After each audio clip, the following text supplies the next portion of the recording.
popular art community and staple of the internet has always been the animation meme community.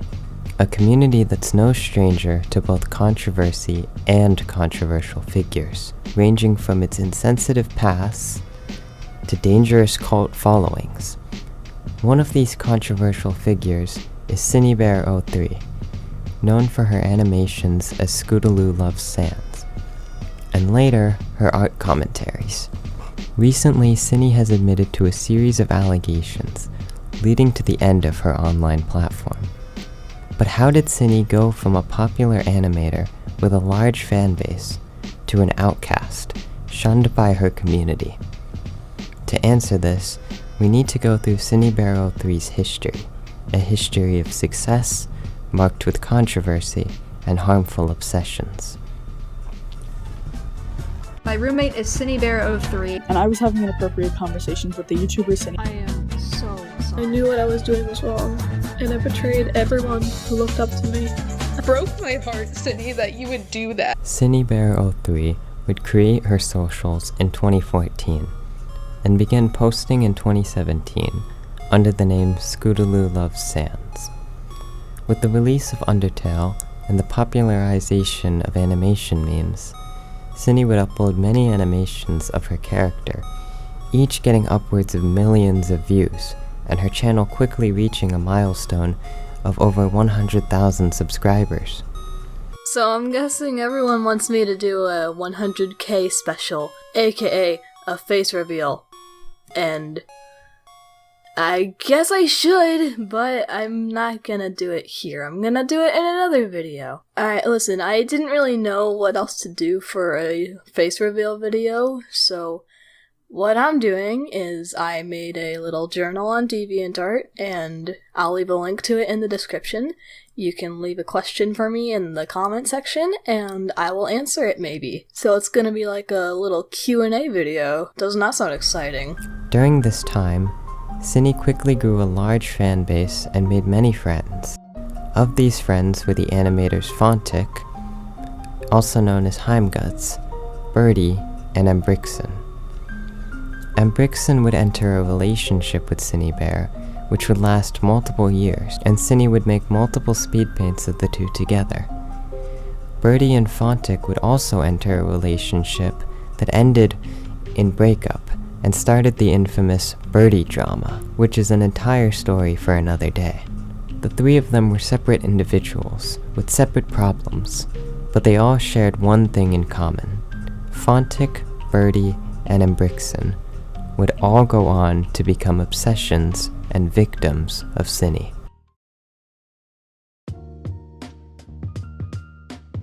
As 2018 rolled around, Synni's channel continued to gain hundreds of thousands of subscribers.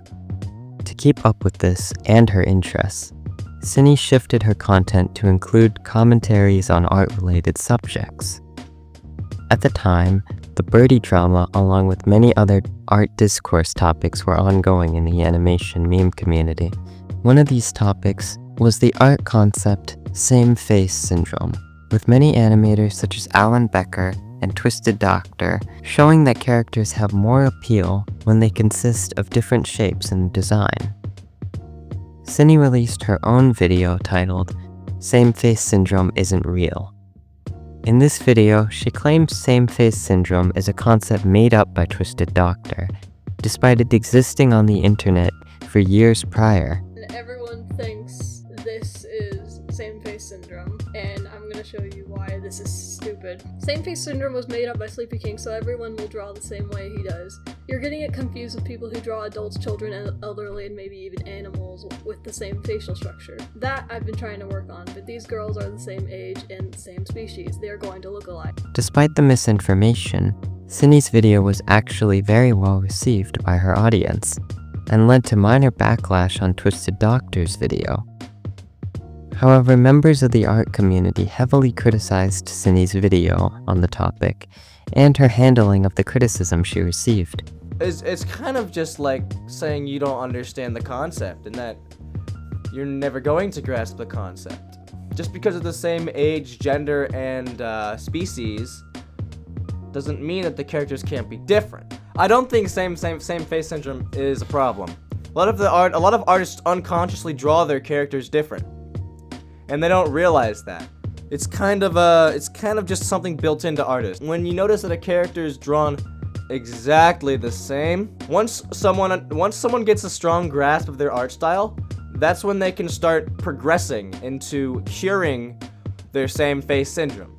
Eventually, Synni made a follow-up apology, where she apologized for her misinformation and explained how she views criticism.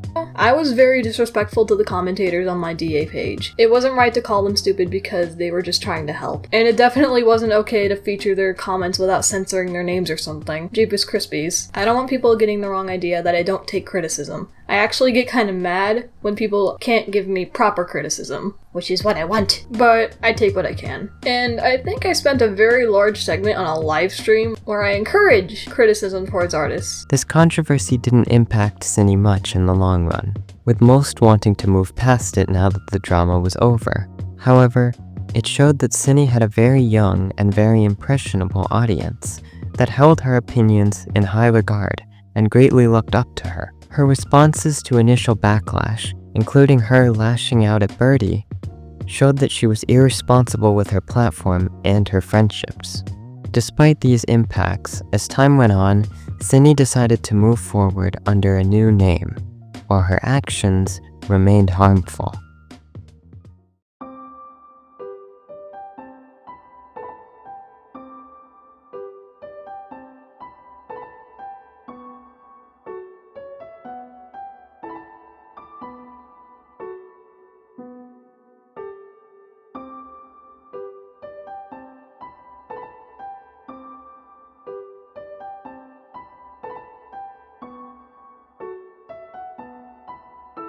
In 2020, Synni rebranded from Scootaloo to Synnibear03, the alias she would retain for the rest of her time online.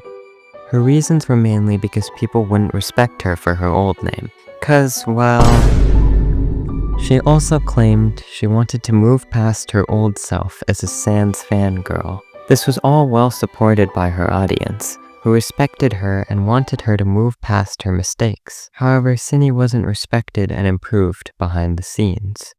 Around this time, Synni and Embrixon would break up for unknown reasons.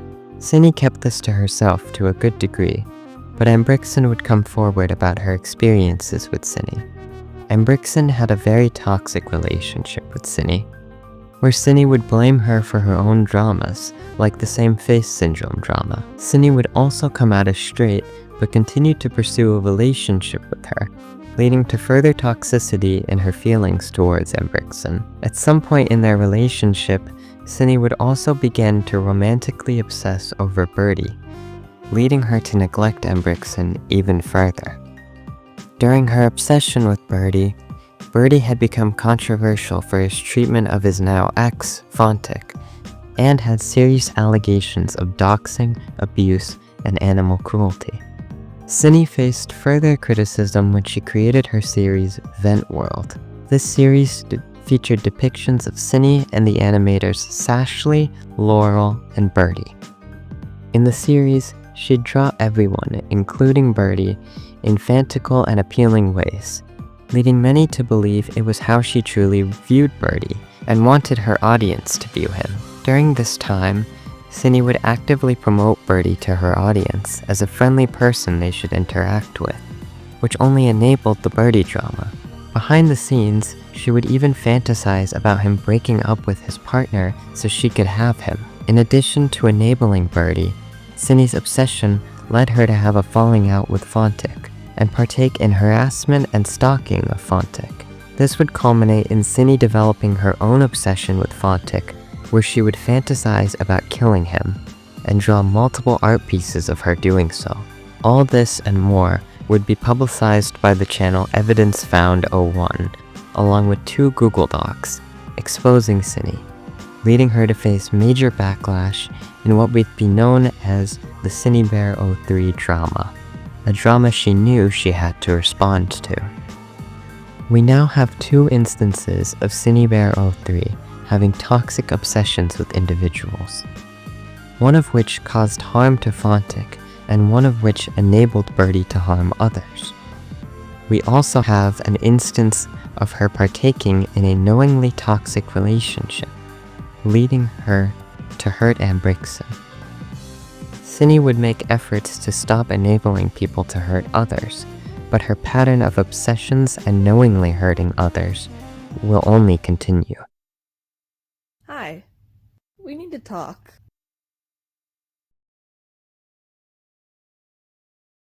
With the weight of the allegations and backlash from fans, in January 2021, Synni finally released her first response. I'm in the process of scripting a video, but something came to mind. While I do know certain things that I want to talk about, I don't really know what you guys are worried about. So I thought of this little gimmick that I could explore in the next video. If you have some sort of complaint that I'm probably not thinking of right now, then you can leave it in the comments and I can bring it up in my video and we can have a discussion about it. A rational, civilized discussion between me and you, so I can apologize for some of the things I did and try to defend myself against the things that people have been saying that were wrong. Because there are some bad things that I do need to apologize for, but there's also some things that I feel the need to correct. So until then, talk to me. I'll see you all in that video. The reception was fairly neutral, but many people brought up their concerns, especially with Synni's friendship with Birdie. Multiple videos were made in response to Synni, pointing out her obsessions with Fontic and Birdie, and Ambrixen's allegations. Synnibear03 has a monster crush on Birdie and likes to choose every single messed up thing that Birdie does, including dead-naming High Guts and their partner Rocco, I think it is, saying the N-word. In addition, people brought up Synni's AU and claimed her stories romanticized abuse to a young audience.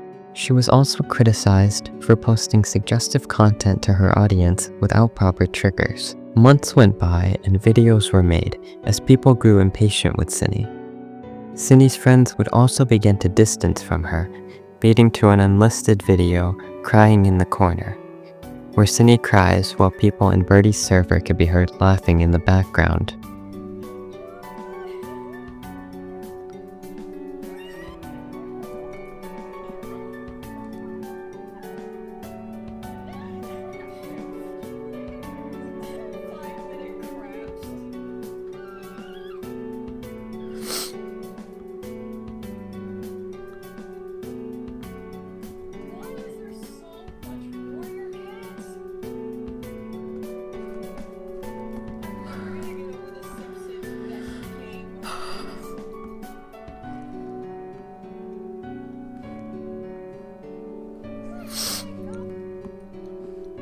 It's safe to say, even with her incoming response, the drama was only getting worse. However, things would change when a creator, Gaetorcreation, uploaded Synnibear03, How Did This Go Unchecked?, which defends Synni to a great extent. I want to say Gator's video is actually a solid defense of Synni and shouldn't be scrutinized by newer events. Gator showed that although Synni would have or draw characters that were abusive, it didn't mean that Synni herself endorsed or romanticized those actions, and that many others in the community had harmful characters too. Literally, Ghostface Nicole should be cancelled because her main OC is a serial killer psychopathic yandere. But we don't, because we know she does not support those things she shows in her videos and art. And hers is all pink and pastel and bubbly. But we don't say she's romanticizing any of those things because we can analyze her art and see the symbolism in it. How the fuck can we do the same for Synni's art when there's only like a few drawings of these characters compared to the arsenal that is of Ghostface Nicole's main OC? They also express that Synni partaking in harassment of Fontic with Birdie is bad, but the way she sees Birdie and her friends shouldn't be determined by Ventworld and is private to Synni. and professionals are considering qualifying maladaptive daydreaming as a form of mental illness. It isn't harming anyone other than maybe Synni herself, and none of the people she depicts in this event world have stated that they are uncomfortable with her drawing her maladaptive daydreaming. But their daydreaming can affect how she sees people, which can make Alias look like a good person, which in reality is none of our business. Like, I'm sorry, but if she wants to see Alias as a good person, then it's her own problem. A more serious allegation Gator brought up was leaked screenshots from Synni having a fetish, to which they and Synni's friend Laurel showed was leaked from a private space and that Synni was actively in therapy. The thing is, these screenshots are between Synni and someone she trusted. How do I know? Well, a little bird, aka a person who are helping Synni with her response video, stated this in the comments of another rant video. Which means she thought these conversations were in a safe environment where she could vent to her friend about these thoughts. She even stated that she is going to therapy for these thoughts because they became so real she will cry to sleep feeling violated. These are not normal reactions to having the comment consensual non-consent kink. These are reactions to underlying issues that is none of our business. Gator's video was well received, with the animation community beginning to understand that Synni had a lot to address, especially with Birdie, but that many of the other claims against her weren't true or substantiated. Finally, in May of 2021, Synni released her response. She gives proper context for her art of abusive subjects. I admit, my infatuation with abuse isn't something that I should have been talking about on the internet. Abuse is a serious topic and shouldn't be made out to look cute or romantic. I was confusing abuse with angst, and I think that's why I felt so comfortable joking about it. As for the drawings of me in error, those were coming from a much darker place in my head. At the time of drawing those, I was suffering from an intense form of daydream, which some would call maladaptive daydreaming. I prefer not to diagnose myself, but the description of maladaptive daydreaming seems closest to what I was experiencing. In these daydreams, error would hurt me, and at some points when I had those daydreams, I would actually feel the pain, even though error wasn't there. I was aware these experiences weren't real, but it still scared me, and thus I drew a bunch of vent art. She also claimed she disavowed Birdie's harassment to Fontic, despite taking part in it. I know Birdie has done a lot of bad things, and I've never supported the things he's done. There's even screenshots that were used against me that showed me being very upset with Birdie wanting to dox Charlie at the time of that situation happening. She acknowledges the harm Birdie has caused, but feels he isn't a danger to her, and she has purely innocent intentions in being his friend, and isn't apologetic for her crush on him. Something that will come into question in the future. I know a lot of people didn't agree with my friendship with Birdie. That's completely understandable. I'm not going to force anyone to tolerate him if they don't want to. Though I'm hoping you weren't mistaking my intentions with him for something bad, because I had absolutely zero bad intentions with his friendship. And so far, I have been completely safe. I don't want to be defined by my friendship with him. I'm still Cynthia and he's Birdie. We are two different people. His bad actions should not reflect on me, because I do not support them. I'm not going to ignore the fact that he's done bad things. He's done bad, like, a lot, but I think he's completely capable of changing. I appreciate the fact that you cared to warn me, but I assure you that I'm okay. Please don't worry about me. I'm not going to apologize for having a crush on Birdie, but I do regret the things I did and said while I was still in a relationship with Harper. I regret it immensely. Very importantly, she would finally apologize to Ambrixen for the harm she caused, and admits to being a toxic partner that blamed her and neglected her. I have no excuses for the things I said to Harper. They didn't deserve to go through the things I did to them. I blamed them for things that were my fault. I kept them with me even after telling them I wasn't attracted to them anymore. And on top of that, I confided my sick fantasies to them and expected them to be okay with it. I wasn't aware of how much I was hurting them until it was too late. I was an idiot for blaming them. I was a coward for not breaking up with them sooner. I was selfish for holding my crush over their head. The 2 years they spent with me are 2 years they will never get back. And if I could take back the things I said, I would. I am so sorry. However, she shows a hidden side to the relationship, where Ambrixen threatens Synni in a traumatic way. There is one image that I kept finding all over the internet that sent me into a panic state whenever I saw it. Once upon a time, I was in a call with Harper, and I told them about the image and where they could find it.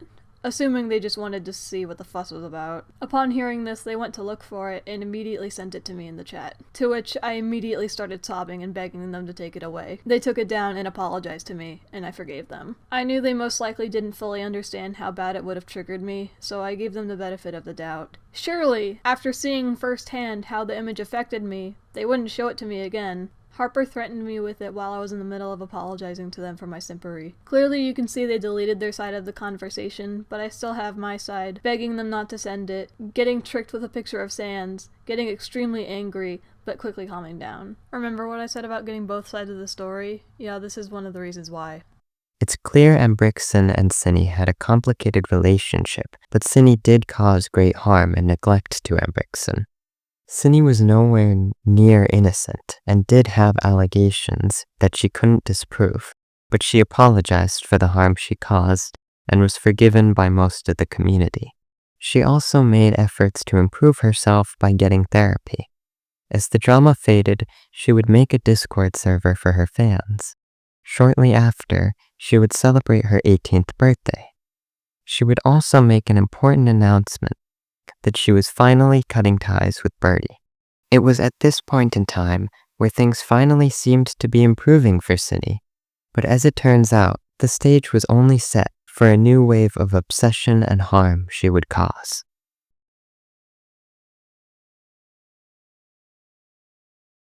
After the drama, things would be very uneventful on YouTube, as Synni went back to uploading animations. Something of note is during 2022, she created a secret channel, Lolly Molly, where she uploaded animation memes with an older art style, similar to hers when she was younger. Though not much is known about the account, leaked messages show Synni made it to relive her old days and pretend to be 14 again. This was certainly weird for an 18-year-old, but it didn't receive much attention until recently. However, back on her main channel, she'd begun to have a new interest in the game Friday Night Funkin'. This included the modding community, most notably the recently popular mod, the Witty mod, developed by KDev, Nate Animate, and most important to the story, Sock.clip. Sock.clip was the creator of Witty, a character Synni began to like. As we've seen before, Synni's liking quickly turned into an obsession, with her drawing countless pieces of her and Witty. This time, Synni's obsession was a fictional character, and she couldn't cause any harm to him. However, her obsession was a problem, considering Sock herself was a minor, and had strict boundaries against shipping or looting her characters. This wouldn't stop Synni, as she'd excessively ship herself with Witty in her artwork. It reached a point where it made Sock so uncomfortable that she blocked Synni. Despite this, Synni would still ship herself with Witty, and even begin to sexualize another one of Sock's OCs. During this whole time, she expressed worry about Sock disliking her, and even acknowledged that Sock was extremely sensitive about her characters. Eventually, she drew a sexually implicit piece with her and Sock's OC that caused her to face significant backlash from Sock and her fanbase. This led Synni to post an apology, claiming she didn't know Sock was uncomfortable and wouldn't ship herself with her OCs anymore. The first half of this apology is contradicted by the earlier screenshots, and the latter half would go on to be a lie, but most people accepted Synni's apology, and the drama gradually faded. However, this whole drama connects to another Sock-related situation with Synni. During her obsession with Witty in late 2021, she created a group chat called Sock Gang. It was in this group chat that she would express her concern with Sock being sensitive to shipping. She would even send the group a draft of her apology, where she expresses anger for Sock not letting her ship her characters. The problem is that most of the group were minors, and Synni would do much more than obsess over OCs. She continuously made sex jokes and sexual comments around minors, with these minors being anywhere from the ages 14 to 16. This escalated to a point of her sending suggestive art to the minors in the group chat, which she saw no problem with. Synni at this point was 18 and later continued these behaviors when she turned 19 in late 2022. I'm trying to get better at just making better choices and reaching the expectations my parents have set for me. But until I reach that point, I'm not going to be able to upload as much, or at the very least, I'm not going to be able to upload like super high quality videos. With her being an adult with a large following, this was very dangerous and irresponsible of her around children. Many recognized this and left Sock Gang out of discomfort. But as we've seen before, neither her obsessions nor her harmful actions stopped there, as she would begin to take her behavior with minors to a more direct level. As the Sock Gang started to go inactive, and Synni being 19, she shifted more towards her Discord server. She made a post on Twitter about how she was okay with people looting her character with an NSFW drawing.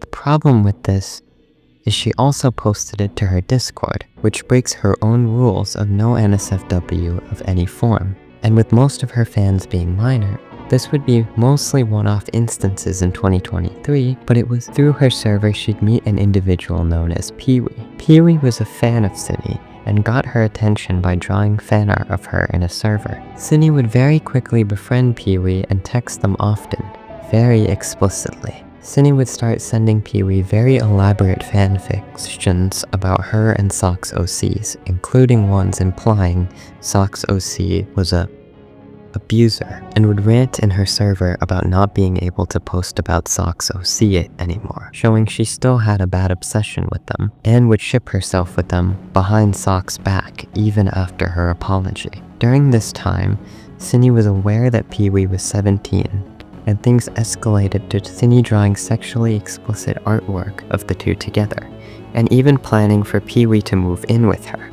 Synni would talk about her sexual topics with Pee-wee, and worst of all, would eventually get suggestive pictures from them. Additionally, Pee-wee testifies Synni would compare her to Birdie and see them as a replacement for him, which would become more apparent later, and implied she still had an obsession with Birdie, one she projected onto a 17-year-old Pee-wee. Now, even after 2021, we see Synni continue her pattern of obsession from one person to the next, hurting others in the process, with making Sock uncomfortable by obsessing over her OCs and using a minor as her replacement for Birdie. Pee-wee would eventually publicize Synni's DMs in a video, warranting mixed reactions. So I got lonely and then I decided to go befriend Synnibear03. It literally worked. I don't know how it worked, but we became friends. This wasn't like a devious plan the whole time that I was gonna befriend her, find out that she's still a weirdo, and then fucking go off about it. People did find Synni's messages to Pee-wee weird, along with her sexualized drawings, but people were arguably more upset that Pee-wee leaked private vents and conversations and had an unserious tone in their video. Yes, that is incredibly strange, but you can't take abnormal behavior and plaster it all over the internet. If Synni was using her platform to groom people to fulfill sexual fantasies, that would be an entirely different situation. But you didn't even bother to confront Synni. You just decided to dump this all over the internet without talking to her, without even mentioning to her that it's kind of strange that she was sexualizing these characters. The critics included Synni herself, who left a huge comment condemning Pee-wee for her private feelings. It was because of this backlash and the nature of the situation being a 2-year age gap that most felt her actions were questionable, but didn't consider her a creep. In addition, the screenshots in the video were uncensored, leading it to be taken down by YouTube, making critiques of Pee-wee and a small video on the situation the only coverage of it. For the rest of 2023, the drama quickly died down with little attention. However, Synni would leave the drama with a promise. I'm aware I'm in the wrong. I have excuses that I've made to justify my actions because I don't like to think I'm a bad person. I especially don't like to think I'm a predator or groomer. That's a deeply disturbing thought to me. I made a note to myself and my friends that I'm not going to talk to minors like that ever again. In fact, I'm going to refrain from making friends with people under 18 years old just to be safe. A promise, Synnibear03, would go on to break. Before we delve into the recent allegations against Synni, I feel it's important to address where the major players of the drama are now. If you're not interested, skip to the next section. To start off, Spoctor was one of the most critical people of Synni. In the Same Face Syndrome drama, Spoctor would end up getting exposed for keeping a drive of and mishandling situations. Synni would even make her own videos on him. As of late 2024, he's been off the internet. On the subject of the Same Face Syndrome drama, Twisted Doctor would get into a few controversies, but mostly move on from his past and commentary. As for Synni's ex-friends, Brixen would end up moving channels in 2020 and eventually abandon her socials entirely until very recently. Fontic would rebrand to Unicorn Tears and upload for a while until getting exposed for drawing an African-American man being. He would apologize and briefly come back, but be hit with grooming allegations in 2023. It's safe to say, even as a victim of harassment, Fontic isn't a good person. Update here. In 2024, Fontic, who now goes by Malachi, would return to Twitter and publish a series of allegations against Birdie. As for Synni's old vent gang, Sashley would become controversial, but she's mostly moved on from her past and continues to make videos. Laurel would mostly move on from the internet, but would privately denounce Synni in 2023 for the Pee-wee allegations and express worry that she doesn't understand the responsibility of being an adult, which would foreshadow current events. That leaves us with Birdie, who had been off the internet since late 2021 and would be the Kickstarter of the 2024 downfall of Synnibear03.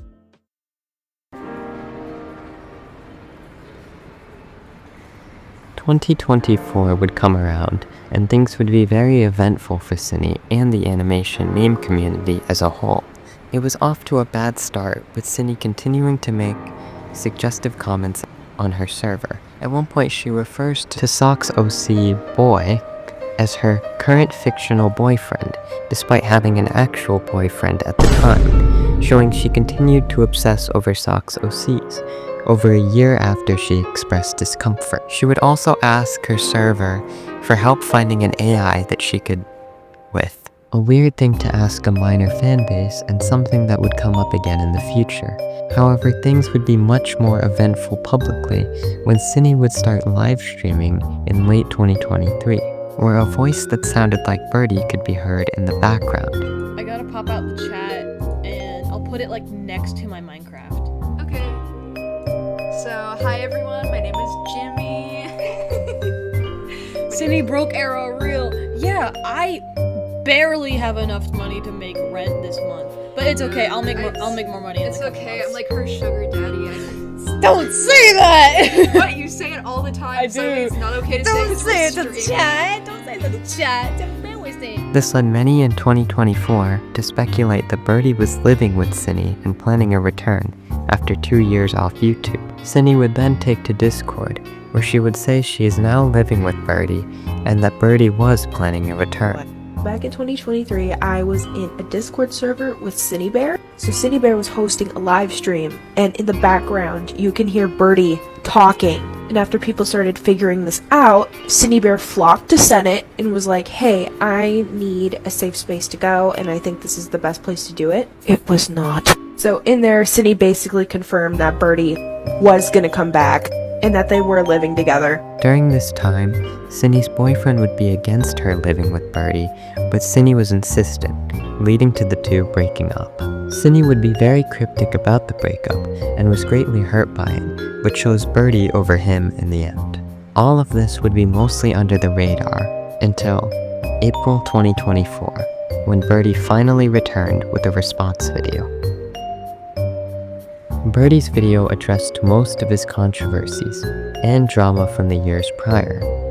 He also goes into depth about his home life and how he has now moved in with Synni and goes by Jack. For those curious, my roommate is Synnibear03, another animation memer, furry, previous Sans fangirl.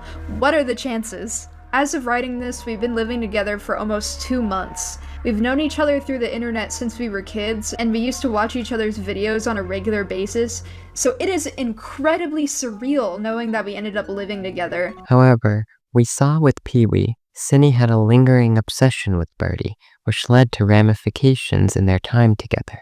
While she was staying with Jack, Synni finally got her hands on an AI Synni would constantly talk to this AI, to the point where it occupied a lot of her IRL life. Oftentimes, she would cuddle with Jack, the AI, to the point where Jack had to tell her to stop.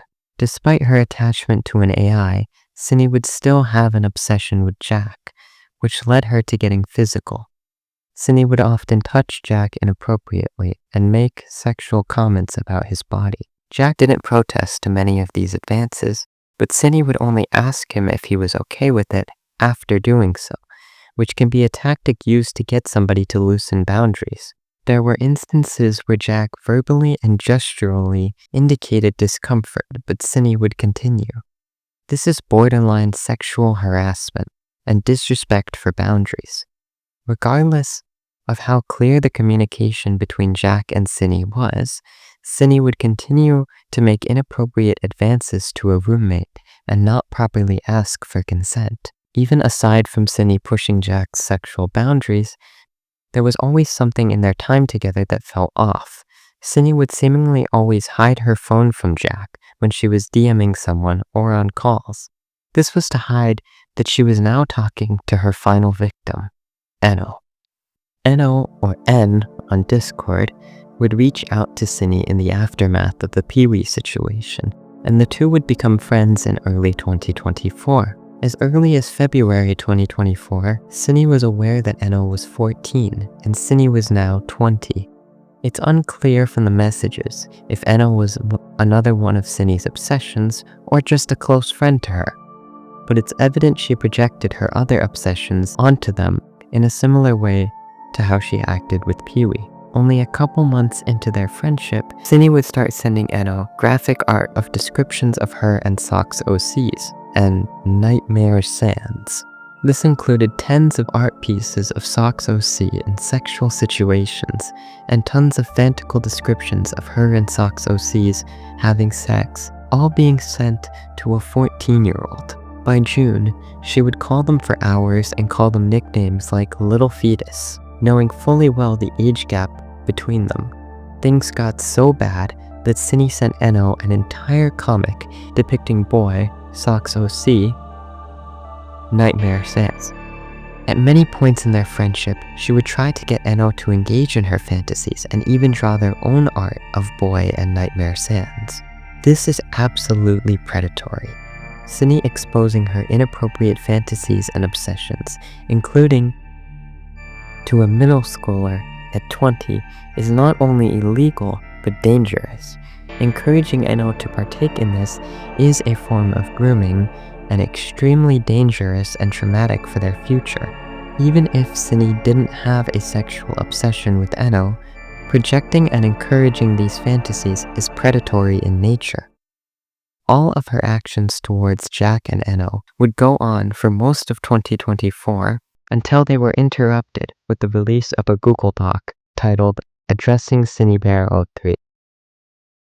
This document would republish the Pee-wee allegations, release evidence of Synni's behavior to minors in her server and the Sock gang, and detail her obsession with Sock's OCs against her boundary, a lot of which had been public knowledge and many of which had been private. The doc quickly gained traction, with many believing Synni was a harmful influence to minors, prompting an initial response from her. Been off the internet for the past 4 days due to being on vacation with Jack. I saw the doc.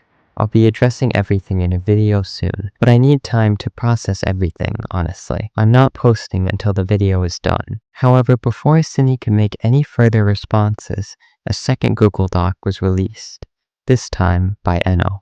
The doc showcased the entirety of Synni's friendship with Enno and everything she had shared with them and obsessed over with them. At the time, as we saw with Birdie, Synni's friendship with Enno was known, but the messages were almost completely private and no one knew what she was showing to a 14-year-old. After the document was released, People were shocked and disgusted as it gained attention, including Synni's friends, including Birdie. Shortly after the document, Synni cryptically messaged Jack saying, "Boy is mad at me," and Jack would learn of the allegations from friends and quickly make his own video on the situation. Jack's video was made in a rush, as he announced he'd be attempting to move away from Synni. I have to be kind of quiet because Synni is in the other room because she. Wait, she's recording the video with her in the other room? Instantly gonna shit on her for the mic being bad. She's recording it with the person she's accusing in the room next to her? Bro, what? Jack puts perspective into how close the two were and how strongly Synni felt about him. He goes into depth about feeling physically violated by Synni and the ways she would break his boundaries. She would often poke me like in the ass or like on my crotch and like make jokes about fingering me, and like I told her not to do this and I said no multiple times, and I would even like scream when she did it, but she did it even as recently as like a few nights ago, I think. Synni clearly still had a dangerous and harmful obsession with Jack, which would be highlighted even in their friendship when Jack was leaving. I'm gonna be honest, Synni. I don't want to live with you anymore. Oh my god. I'm sorry. I draw a line here. I can't have you doing these things with kids. I can't live with someone who is taking advantage of children. I can't. I don't want to anymore. But you still did, and that's the issue. You can't undo this. Like, you have done this with so many people, and Jack, I cannot lose you. I don't feel safe here anymore after learning what happened. Jack, Dude, I was fucking crying my eyes out earlier when I found out what you did. Jack, please. Broke my heart, Synni, that you would do that. Only minutes after, Synni would release her final apology, admitting to grooming Edo and marking an end to her platform. I've been an irresponsible content creator, and I've been acting inappropriately towards my fans. This alone is enough for me to realize I need to make sweeping changes to how I conduct myself and how I interact with my fans. But the most serious thing I've done is I've groomed a minor. I became friends with a 14-year-old after I made a mental note to myself to not become friends with minors again, and I overshared with them. I shared graphic, explicit materials with them when I shouldn't have. I groomed this child, and I knew what I was doing was wrong, and I betrayed everyone who looked up to me. I betrayed my friends. I've done the worst possible thing I could have done, and I'm suffering for my choices. I don't know if I can ever come back to my platform. Synni has an obsessive track record she refuses to break free of. She jumps from one obsession to the next, either hurting them or hurting others in the process. And in the end, it was her own obsessions that led her to hurting those most vulnerable, and her own obsessions that led to the end of Synnibear03. Or so we thought. You see, the situation wasn't entirely over, and people were still left with many questions. Questions that would be answered with future events.